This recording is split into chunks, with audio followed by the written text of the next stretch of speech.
Мууртай эмээ. Энэхүү зохиолын бүтэн хувилбарыг сонсохыг хүсвэл M-Book аппликейшнээр сонсоорой.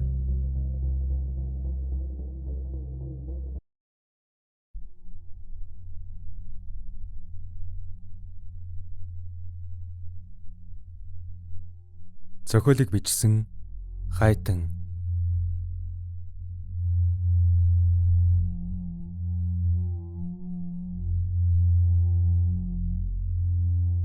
Дуу оруулсан Б. Оргилволд.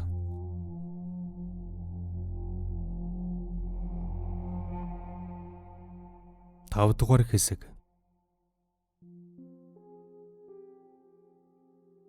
Энэ бол хамгийн анхны удаа эмээг үйл хийх үед дэрэгдэн байгаа явдал байсан юм. Маш их айж, бас сандарч, юу хийхээ мэдэхгүй твдэж байсныг ярих ч юм биш. Охины эцэг эх хоёр ч надаас ялгаагүй айж сандарч байгаа нь ээлтэй. Гэхдээ тэд намайг анх удаа харж байгаа гэж мэдэхгүй тул эмээг нүдээ нээлгүй, бүр хөдлөгчгүй хагас цаг гэртээ удахад надаас "Миний дөө эмээ чинь ягаас ирэхгүй байгаа юм бол ямар нэг юм болцоогүй байгаа" гэж асуух нь надад яг л эмээ чинь арай өвчгсөн биш үү гэж асуух шиг сонсогдно. Тэднийг ийн асуухад би зэвүүцгийн хажуугаар улам сандарч хаваа. Эмээ өөрт нь хүрэхгүй байхыг даалгасан. Гэтэл охины дэргэд хэвдсээр хагас цаг өнгөрчгöd байхад нүдээ нээсэнгүй. Би эцэг эх хоёрт нь хариулалгүй гүн очиж эмээгийн дэргэд өвдөглөн суугаад чихээ хамранд нь ойртуулж амьсгалж буй эсхийг нь чагнах гэж оролдов. Миний чихэнд настай хүний цээж хуржигнэхийн хажуугаар зүрхний нэгэн хэмийн цохилд намуухан амьсгал цөм сонсогдож байлаа. Өөрийн ирэхгүй баярлсан тан амьсгалж ийн гэж чангаар хэлж хаваа. Тэгсэндээ өөрөө ч санаа зовов. Амьсгал хураачсан байхгүй гэж бодоход төрсөн айдас минь хормын төдийд үгүй болж сандал дээрээ буцсан суумагцсан алгаан хавсарч нүдэн анин эмээгийн төлөө залбирч эхэллээ. Нэг харахад охины ээж аав хоёр ч надтай адил залбирэн суугааж. Бидний залбирал хэрэг болсон уу мэдэхгүй юм. Эмээ сэрлээ. Тэр нүдэнэн тааз ширтэж хэсэг хэвдснэн толгоогоо эргүүлэн над руу хараад өөрийг нь өргөж босгохыг хүсэв. Би чухасгийн босч эмээг өргөн тэрэгэн зэр дээр нь буцан суулгалаа. Эмээгийн хамаг бие суларж толгоогоо нь дааж ядаж байхыг үзээд том дээр авчирч ар нуруунд нь эвж өгөв. Хойнон тавьсан дэрэн дэрлээд нүдэн анин хэсэг суулаа. Уртаар санаа алдаж хөмсгөн зангидахыг нь харсан хар бараан зүстэй хөгшмөр удаан гэгчин алхасаар өмнө нь нэрмэгцэн эмээгийн өвөр дээр үсрэн гараад тоглов. Эмээж түүний зулайнаас сүүл хүртэл нь зөөлөн элен суусаар. Нэг л мэдхэд гэрийн бүх муурнууд сонин хачин дуугарсаар тэрэгэнцэртэй эмээ бид хоёрыг тойрон сууцгааж. Төрүүнээс хойш эмээг ямар нэг юм хэлхийг хүлээн суусан охины аав ээж хоёр ч муурнуудаас дутахыг хүссэнгүй болтоо сандлан барьсаар ойртон ирж суув.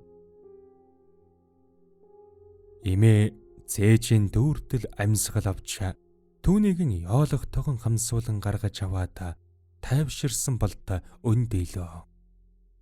Тэгснэн толгоог нь зэгсрэн гаслав.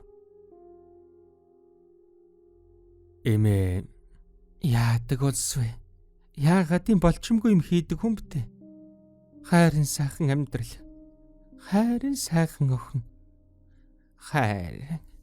Даанч хайрын гээд доош харан суухад охины аав төрүүнээс хойш дэрэгдэн чимээгүйхэн мэгшин уйлж суусан эхнэрэн тохоогоороо нудран "Чи харж гин үү? Чи бүхэл амьдралаа сүрүүлчихсэн байна. Охиныгоо чи л юм болгочихсон байна. Анхнаасаа тэр ламын хилдэхэр аманд нь сүүл өмхүүлчих байсан юм. Чамаа сулж бүхэл бүтэн амьдрал там болж байгааг харж гин үү?" гэж шүдээ зүүн цагнав. Хөөрхөн эмэгтэй доош харан гартан адагсан өрчгөр носны альчуураар нулимсан арчин суун. Гэтэл эмээ гараан атхан өөрийнх нь дэргэд наалдах шагам суусан аавынх нь мөрийг хамаг чангаран цохов. Тамир муутай эмэгний цохилд насанд хүрсэн эр хүнд юу болох вүлээ? Гэхдээ аавынх нь царай бараан тунчиг гайгсан янзтай. Та чинь яаж ийна? Гэд мөрөн хавчин холдохыг оролдоход дэрэгдэн шахаж суусан эхнэр нь тээг болоод чадсангүй. Эмээ: чи яагаад хүний охин үрсийг ингэж цовоож байгаа юм? Энэ охин ийм болдгон цөм чиний буруу. Чамаас болсон. Чилийн түрүүгээр хүүхний хормой хот хэсч тэнвчилж явснаас чинь энэ охин чинь, энэ эхнэр чинь, энэ амьдрал чинь тэр чигээрийн там болчихсон байна. Яагаад чи хүний үрийг авч суучгаад ингэж их зовлон үүрүүлж байгаа юм? Чиний цаана аман ангайсан 5-6 хүүхэд байна. Тэд нарыг хааш нь хийж гисэн болоод энд ингэж сууж байгаа юм чи. Гэж улаан нүрийг нь улалцдал хэлж орхив. Нөхөр хээ дэмэл ууралсан дүр эсхэн таахалцаж сандлаас босох гэхэд эмээ гараас нь атгаад өндөлгсөнгүй. Хөөрхий ихнэр нь нулимстай нүдээр эмээ рүү ширтэж энэ үнэн үү гэв. Би тэгээд энд худлаа хэлээд суух юм уу? Чи яасан толгой нэрэгчсэн амтан болохоор энтэй сүлбэлдэж хөзүү сэрээрээ нийлээд авчихсан юм. Хүн чинь өөр ингэсэн ухаантай бодолтой буруу зөвийг шүүх чадвартай байх ёстой байтал ингээд өөрийг ингээд худлаа инээгээд ирсэн хүнийг дагаад явж ивэл яаж жаргах юм гэж мөн л хамсуулан загнаж гарлаа. Нөхөрөө эн чинь миний амьдрал, би энийг чинь ийм байгаасаа гэж хүсээгүй мэдээчгүй гэж өндөр дуугаар хашгирвал эмээ: юугаа дими тонгосоод байгаа юм? Үйлийн үр гэж чамд тэр охиныг чинь төрсний дараа төлөг тавьсан лам чинь хэлсэн байна. Гэтэл чи хүн шиг үгийг нь авалгүй засрах нь битгийх л улам дордсон байна. Тийм болохоор охин чинь ингээд байж байгаа юм. Харин чи ханьтаа баярлаж явах ёстой. Чиний бузар булаа бүхнийг тэсч твчиж хамаг амьдралам өрн таран хийгээд хажууд чинь өнөөдрийг хүртэл байж байна. Эмээг ин хашгичж байхад нөхрийнхөө цан нуугдах шахам сууж байсан эхнэр нь толгоогон барин цөрхөртөл уйлав. Эхнэрийнхэн уйлахыг харсан нөхөрч намдаж түүнийг тэрэн тайвшруулахыг оролдоход эхнэр нь цааш нь түлхлээ. Эмээ хоолоогон засахад би дэрэгдэх намхан шүүгэн дээрээс мөлүүхэн цай аяглан ойртуулав. Аман ангасан болдоо нэг амьсгаагаар ёроолыг нь харж хаа. Энэ хүн чамаас урд нэлийн хэдэн эхнэрийн царай харсан байна. Тэдний эхнийх нь хүүхэд гаргадаггүй хүүхэн байж. Түүнээс хойших эхнэрүүдийн хэдэн ч хүүхэд байна. 3 хүүхэд нь их л зүдрүүхэн амьдарч байгаа юм байна. Анхны эхнэр нь нэлээд хил амтай базчгүй элдв юм оролдчихдаг хүүхэн байж. Гээснэн нөхөрлөө нь харж тэрнтэй байхад чи тушаал дэвшээд чухам мөнгө төгрөгтэй байсан биз гэж асуухад хамаг нууц нь илэрч шалдам буусан залуу толгой дохив. Эмээ үргэлжлүүлэн эхнэрт нь хандаж тэр хүүхэн энэ хүнд хүүхэд гаргадаггүй гэж хаягдчихад их л хорсож явдаг юм байна. Сураг дуулсан юм уу? Та хоёрыг харсан юм уу? Их л атаархаж яваад юм хийжтэй. Тэгээд энэ охин чинь төрсөн юм байна.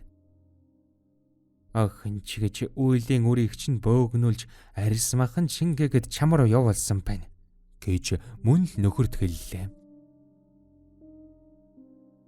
Нөхөр доош хорн суугаад хуруу хумсаран оролдон байхаж эмээ уртаар санаа алдан энэ хүүхэд харагдах байдлаас саль хүүхэд юм.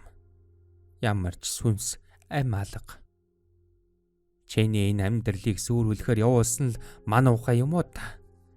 Чамд их л хорсожтэй. Гэхийг сонссон ээж нь нулимстай нүдээр эмээ рүү харж юу гэсэн үг вэ?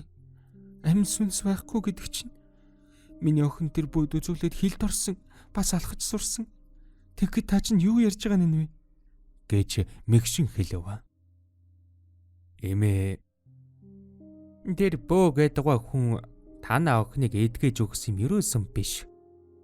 Харин сүнсгүй амьгүй хий хоолсон бэ яваад байхаар та хоёрын сэтгэлийг төр зур аргалах гэж л тийм юм хийсэн байна. Чамгүй их мөнгө өгчээдээ. Түүнд чин тааруулаад сэлгүүцэж явсан альбан тэрэнг дуудаж авчирч бийд нь оруулчихаж. За тэгээд муу ёрын юм чин эхэнтэн их аятайхан байж угаад яваантан хүний ёсноос гажууд юм хийж танигддаг юм штэ. Ер нь тэгээд та хоёрт л гэж хэлэхэд цаг зээлийн ийм хурд ширэн үед бид ороод ирлээ. Одоо хүн чанар гэдэг юм аажмаар үгүй болно. Мөнгөний төлөө нүдэн ухаад өгөхөөс буцахгүй хүмүүс өөрийн гэсэн үлгэр домгоон зохиож хүмүүсийг итгүүлж хуурах хөвдөл тасрахгүй л гэж мэд. Жинхэнэ онгод сахиустай бөө гэдэг хүмүүс чинь тэр тайгаад урдсандан амьдарч байдаг юм штт. Эмээгийн хэлхийг сонссон бүсгүй. Бид охиноо сургууль хүртэл оруулах гэж байсан юм штт. Охиноо идэгч эхлэх гэж бодсон. Миний ганц үр штт. Гэж хэлээд нүүрийн даран цорхиртл ойлов. Нөхөр гөлгөнсөн харцаар эмээр үнийг хараад эхнэрийн төврөн тайвшруулах гэхэд тэр гарыг нь түлхэн холдуулна. Эмээ хийх гэж байсан юмнаас нь ч гэсэн хараавал тийм байгаа биз дээ. Чамаг бол юуг л алчих гээд байдаг. Харин чамаг энэ нэг юмнаас холдуулчих гээд гимтээж бэртээгээд. Үгүй ямар сайнтан энэ дүүгээр түлхэвдэ. Чи явж тэр хүнэн олж уучлах уугаарай. Тэгэхгүй бол насаараа олон хүүхний хилэнд баригдаж бөөс хуурсантан идүүлж өгөн шүү. Гэж хатуухан хэлв. Харин бүсгүйд хандан одоо энэ хүүхдийг тайван явуулаа. Инглээгээд юу ч дээрдэхгүй. Харин чиний замд өндөр бор залуу дайралдах юм байна. Эхний удамтай. Эгм дээрэн хуруу дарсан юм шиг том хар мингтэй залуу. Чи тэрнээс ч хүүхдийг ёстой цов болох шиг болно доо. Гэж хэлээд энийх гэснэн өгсрүүлэн ханаж эхлэв. Би эмээд нусны алчуур ойртуулан өгөхөд тэр түүгээр амаан даран ханаасаар байлаа. Аяхта бүлээн цай ойртуулад эмээ энийг уучих гэхэд түүний гаран дах нусны алчуур цусны толб болсон байхыг би анхаарсан юм. Мууртай эмээ. Энэхүү зохиолын бүтэн хувилбарыг сонсохыг хүсвэл Mbook аппликейшнээр сонсоорой.